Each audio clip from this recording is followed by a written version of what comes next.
This video is sponsored by Shortboxed, the easiest and safest way to buy and sell comic books, both raw and graded. Download the app today using the link in the description. Reggie here, and I want to welcome you to another one of my videos. In this video, we are going to take a look at the top 10 hottest books that have sold on the Shortboxed app in the month of January. Now, it's important to make note of a couple of things.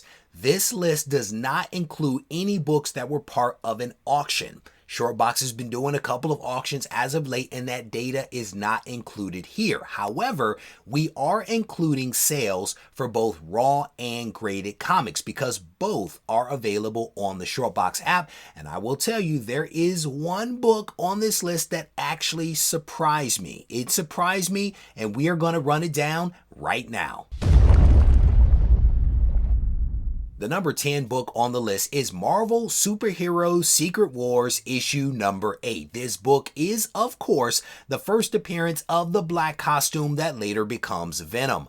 This comic is always in demand, but I think it may be getting a little boost due to the fact that this is the second appearance of Julia Carpenter, aka Spider-Woman, who is set to appear in the upcoming Madam Web movie from Sony. Number 9 is Hulk issue number 1 from the 2008 series featuring the Red Hulk. This comic is the first cover appearance of the Red Hulk created by Ed McGuinness and Jeff Loeb.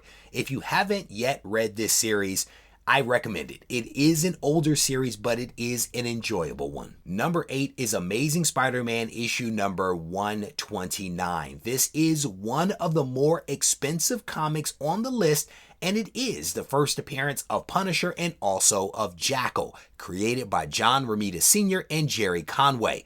I have seen the prices on this issue come down, so I'm not exactly surprised to see folks picking this comic up in high volumes. Number 7 baffles me just a little. It baffles me. It is Fantastic Four issue number 46. This comic is the second team appearance of the Inhumans. It is the first full appearance of Black Bolt and Seeker.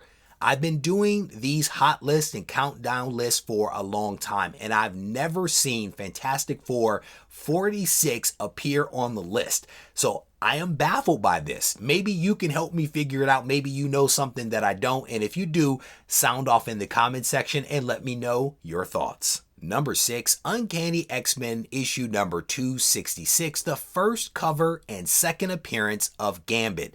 This Andy Kubert, Chris Claremont issue from 1990 is an always in demand comic. Number 5 is the shocker for me. It is Ultimate Spider-Man issue number 1 from 2024. Now, what shocks me about this book is that it only had 2 weeks of sales to land on this list in the 5th spot. 2 weeks of basically raw sales. And so in my mind, that speaks to the demand and the interest that people have in Ultimate Spider-Man. So much so that they are flocking to Shortboxed to pick up copies of this book, to the point that this book has landed on the list against books that had the entire month to sell. So I think that this is a little bit of a testament to people's interest in this title. Number 4 is Batman issue number 423 from Todd McFarlane. It's from DC Comics, but we all know why this book is on the list. It's on the list because of Todd McFarlane. The comic book community has a love-hate relationship with this book. There are some people that absolutely love it because of its iconic cover from Todd.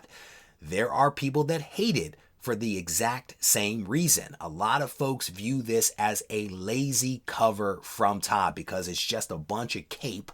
They view it as a lazy cover from him. And I'm curious, where do you land on this argument? Is it a good cover? Is it a bad cover? Sound off in the comment section and let me know what you think. Number 3 is Spider-Man number 1, another cover from Todd McFarlane.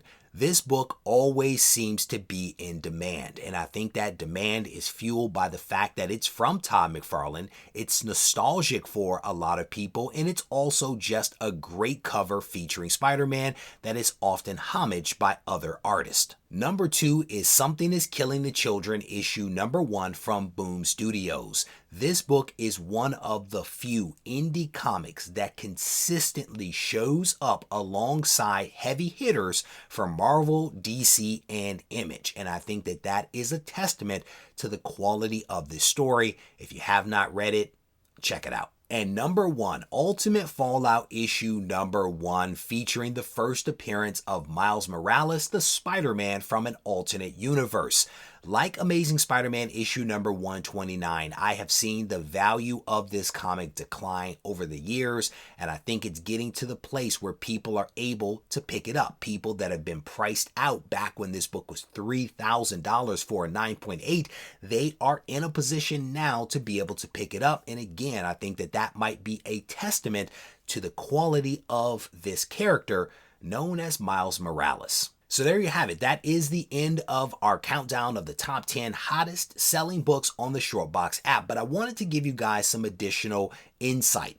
We looked at the roll-up of all of the books that were sold across the platform, and we looked at how do those sales align to specific characters. So I want to run down the top 5 most popular characters that are selling on Shortboxed. Now, there is some overlap with the top 10 hottest, but there are some standouts, and I want to highlight those for you right now. Number 5 is Fantastic Four, up 4 spots on the list. Number 4, Thor, up 8 spots on the list. Number 3, Batman.